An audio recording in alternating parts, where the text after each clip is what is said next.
Chapter 7. The shovel felt heavy in Stanley's soft, fleshy hands.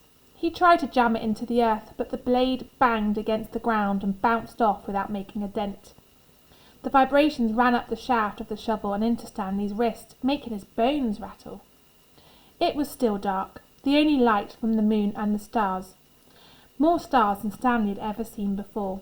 It seemed he had only just gotten to sleep when Mr. Bodansky came in and woke everyone up. Using all his might, he brought the shovel back down onto the dry lake bed. The force stung his hands but made no impression on the earth. He wondered if he had a defective shovel. He glanced at Zero, about 15 feet away, who scooped out a shovel of dirt and dumped it on a pile that was already almost a foot tall. For breakfast they'd been served some kind of lukewarm cereal. The best part was the orange juice. They each got a pint carton. The cereal actually didn't taste too bad, but it just smelled like his cot. Then they filled their canteens, got their shovels, and were marched out across the lake. Each group was assigned a different area. The shovels were kept in a shed near the showers. They all looked the same to Stanley, although X-Ray had his own special shovel, which no one else was allowed to use. X-Ray claimed it was shorter than the others, but if it was only by a fraction of an inch. The shovels were 5 feet long, from the tip of the steel blade to the end of the wooden shaft. Stanley's hole would have to be as deep as his shovel, as he'd have to be able to lay the shovel flat across the bottom in any direction. That was why X-Ray wanted the shortest shovel. The lake was so full of holes and mounds that it reminded Stanley of pictures he'd seen of the moon. "If you find anything interesting or unusual," Mr. Bodansky had told him, "you should report it either to me or Mr. Sir when we come around with the water truck. If the warden likes what you found, you'll get the rest of the day off." "What are we supposed to be looking for?" Stanley asked him. "You're not looking for anything. You're digging to build character. It's just, if you find anything, the warden would like to know about it." He glanced helplessly at his shovel. It wasn't defective. He was defective. He noticed a thin crack in the ground. He placed the point of his shovel on top of it, then jumped on the back of the blade with both feet. The shovel sank a few inches into the packed earth. He smiled. For once in his life, it paid to be overweight. He leaned on the shaft and pried up his first shovelful of dirt, then dumped it off to the side. "Only 10 million more to go," he thought, then placed the shovel back in the crack and jumped on it again. He unearthed several shovelfuls of dirt in this manner before it occurred to him that he was dumping his dirt within the perimeter of his hole. He laid his shovel flat on the ground and marked where the edges of his hole would be. 5 feet was awfully wide. He moved the dirt he'd already dug up out past his mark. He took a drink from his canteen.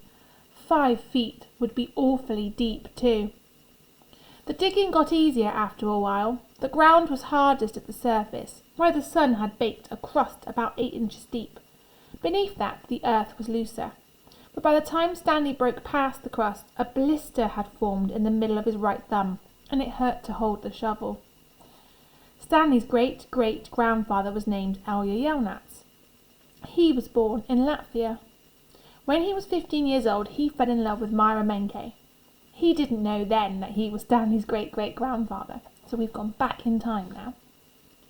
Myra Menke was 14. She would turn 15 in 2 months, at which time her father had decided she would be married. Elya went to her father to ask for her hand, but so did Igor Barkov, the pig farmer. Igor was 57 years old. He had a red nose and fat, puffy cheeks. "I will trade you my fattest pig for your daughter," Igor offered. "And what have you got?" Myra's father asked Elya. "A heart full of love," said Elya. "I'd rather have a fat pig," said Myra's father.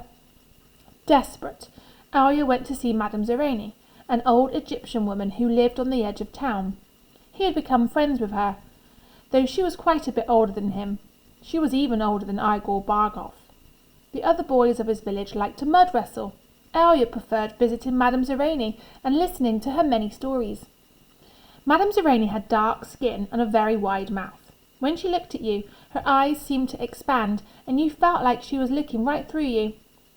"Elya, what's wrong?" she asked, before he even told her he was upset. She was sitting in a homemade wheelchair.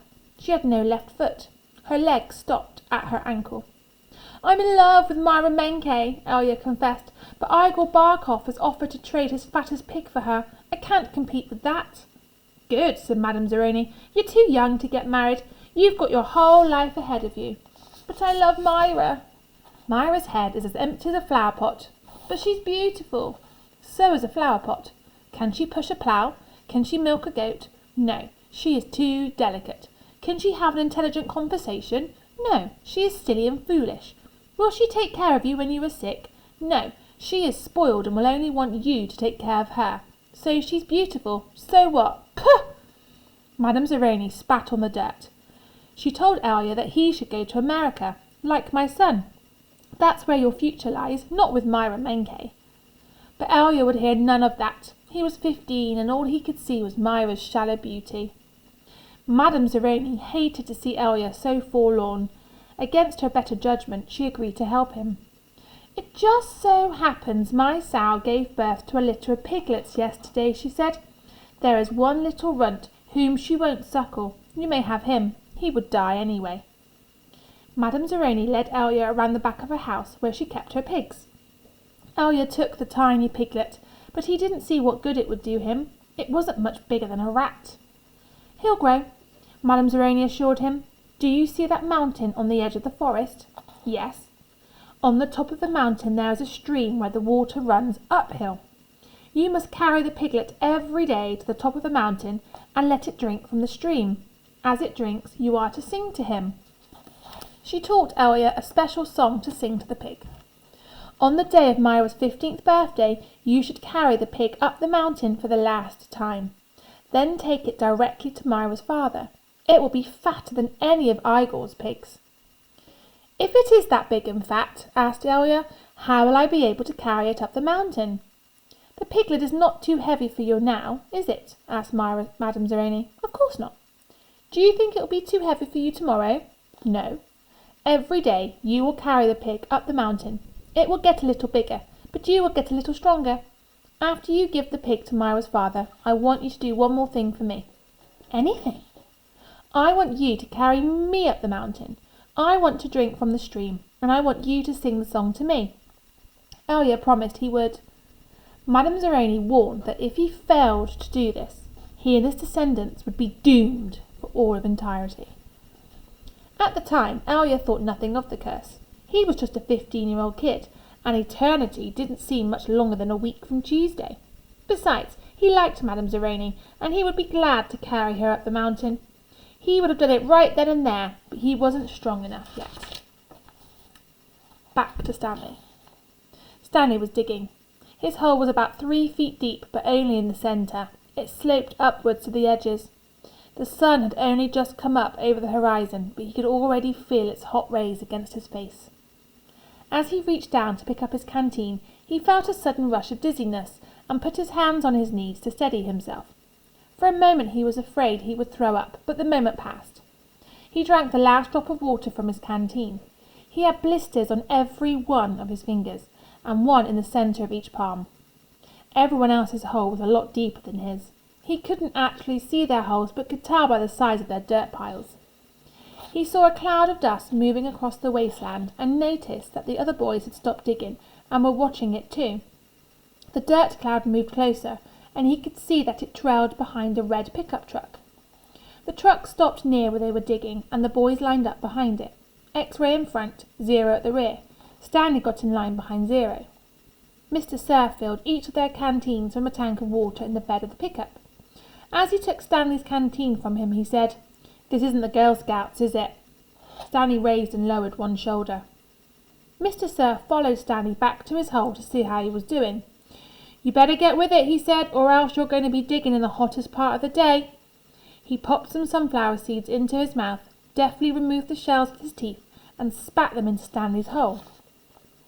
Okay, we're going to get back in time again. Every day Elya carried the little piglet up the mountain and sang to it as it drank from the stream. As the pig grew fatter, Elya did grow stronger. On the day of Myra's 15th birthday, Elya's pig weighed over 50 stones.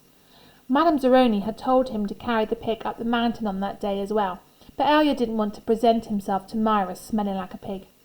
Instead, he took a bath. It was his second bath in less than a week. Then he led the pig to Myra's. Ira Barkov was there with his pig as well. "These are two of the finest pigs I've ever seen," Myra's father declared. He was also impressed with Elya, who seemed to have grown bigger and stronger in the last 2 months. "I used to think you were a good-for-nothing book reader," he said, "but I see now you could be an excellent mud wrestler." "May I marry your daughter?" Elya boldly asked. "First, I must weigh the pigs." Alas, poor Elya should have carried his pig up the mountain one last time.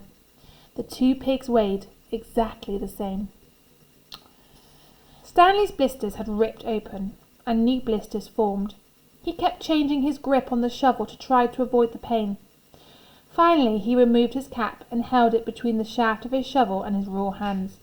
This helped, but digging was harder because the cap would slip and slide. The sun beat down on his unprotected head and neck. Oh no, he might get burnt. Though he tried to convince himself otherwise, he'd been aware for a while that his piles of dirt were too close to his hole. The piles were outside his 5-foot circle, but he could see he was going to run out of room. Still, he pretended otherwise and kept adding more dirt to the piles that he would eventually have to move. The problem was that when the dirt was in the ground, it was compacted. It expanded when it was excavated. The piles were a lot bigger than his hole was deep. It was either now or later. Reluctantly, he climbed up out of his hole and once again dug his shovel into his previously dug dirt. Myra's father got down on his hands and knees and closely examined each pig, tail to snout. "These are 2 of the finest pigs I've ever seen," he said at last. "How am I to decide? I have only one daughter." "Why not let Myra decide?" suggested Elya. "That's preposterous!" exclaimed Igor, expelling saliva as he spoke. "Myra is just an empty-headed girl," said her father. "How can she possibly decide when I, her father, can't?"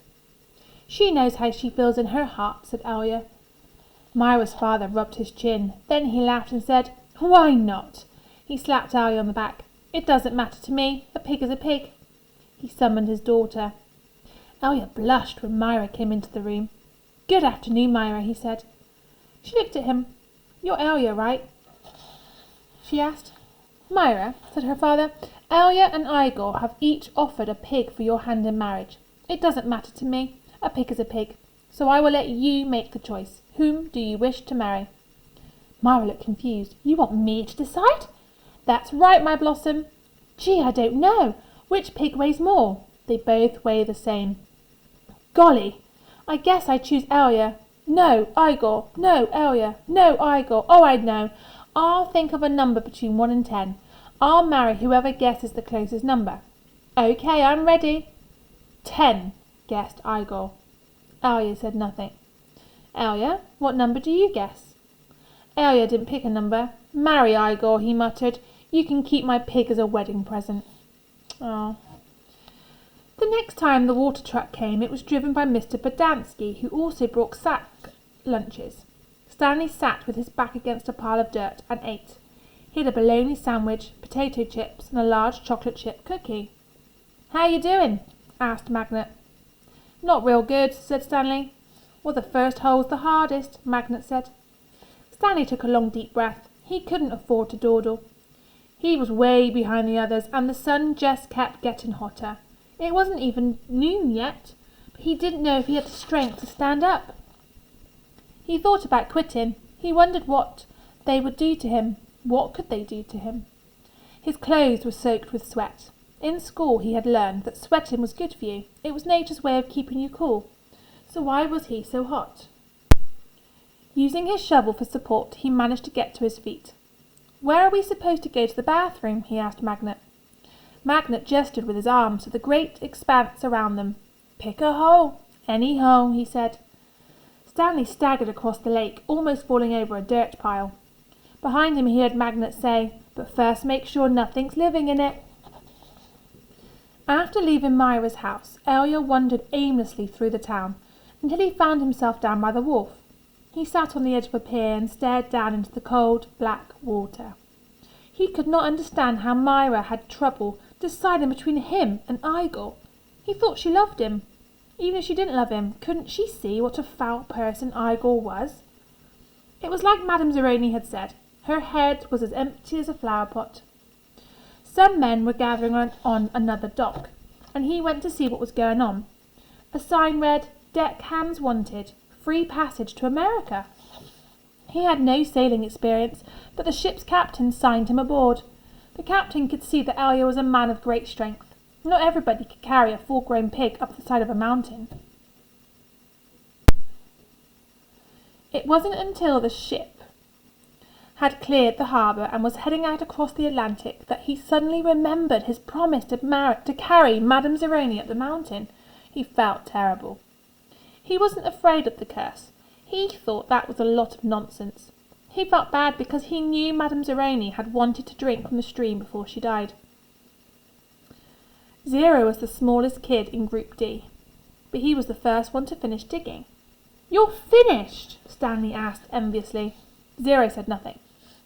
Stanley walked to Zero's hole and watched him measure it with his shovel. The top of his hole was a perfect circle, and the sides were smooth and steep. Not one dirt clod more than necessary had been removed from the earth. Zero pulled himself up to the surface. He didn't even smile.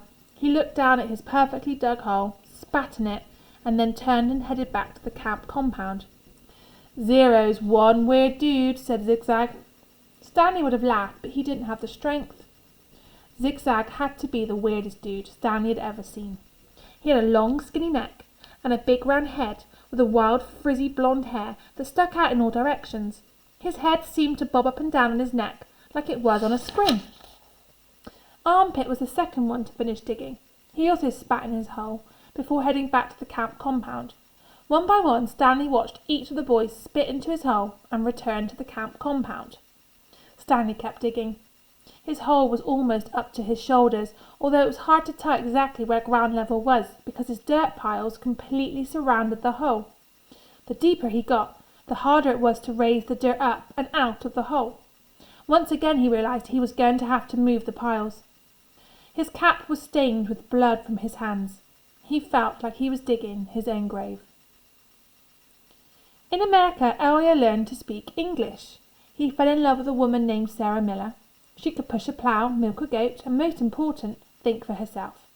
She and Elya often stayed up half the night talking and laughing together. Their life was not easy. Elya worked hard, but bad luck seemed to follow him everywhere. I wonder why. He always seemed to be in the wrong place, at the wrong time. He remembered Madame Zeroni telling him that she had a son in America. Elya was forever looking for him. He'd walk up to complete strangers and ask if they knew someone named Zeroni, or had ever heard of anyone named Zeroni. No one did. Elya wasn't sure what he'd do if he ever found Madame Zeroni's son anyway. Carry him up a mountain and sing the pig a lullaby to him? After his barn was struck by lightning for the third time, he told Sarah about his broken promise to Madame Zeroni. "I'm worse than a pig thief," he said. "You should leave me and find someone who isn't cursed." "I'm not leaving you," said Sarah, "but I want you to do one thing for me." "Anything," said Elya. Sarah smiled. "Sing me the pig lullaby." And he sang it for her. Her eyes sparkled. "That's so pretty. What does it mean?" Elya tried his best to translate it from Latvian into English, but it wasn't the same. "It rhymes in Latvian," he told her.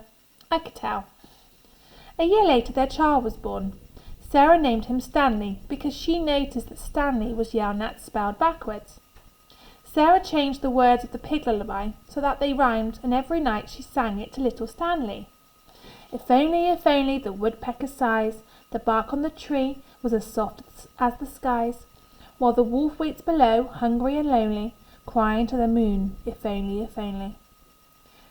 Stanley's hole was as deep as his shovel, but not quite wide enough on the bottom. He grimaced as he sliced off a chunk of dirt, then raised it up and flung it onto a pile. He laid his shovel back down on the bottom of his hole, and to his surprise it fit. He rotated it and only had to chip off a few chunks of dirt here and there before it could lie flat across his hole in every direction. He heard the water truck approaching and felt a strange sense of pride at being able to show Mr. Stir or Mr. Bodansky that he had dug his first hole. He put his hands on the rim and tried to pull himself up. He couldn't do it. His arms were too weak to lift his heavy body. He used to use his legs to help, but he just didn't have any strength. He was trapped in his hole. It was almost funny, but he wasn't in the mood to laugh. "Stanley!" he heard Mr. Bodansky call. Using his shovel, he dug 2 footholds in the hole wall. He climbed out to see Mr. Bodansky walking over to him. "I was afraid you'd fainted," said Mr. Bodansky. "You wouldn't have been the first."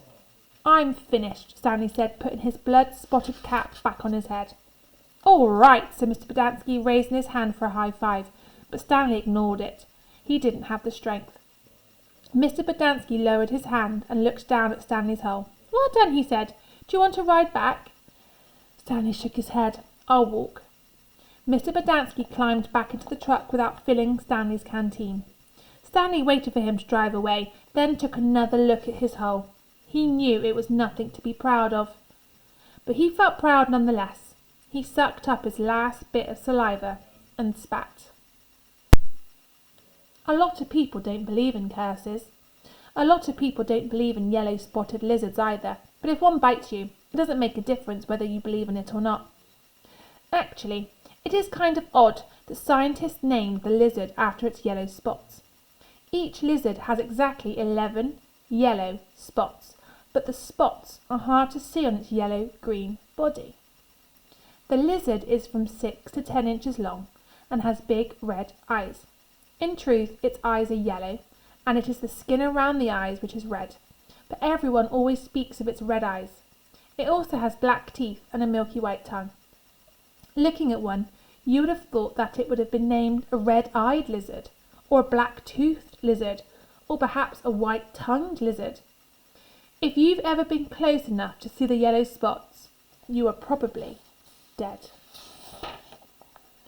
The yellow-spotted lizards like to live in holes, which offer shade from the sun and protection from predatory birds. Up to 20 lizards may live in one hole. They have strong, powerful legs and can leap out of deep holes to attack their prey.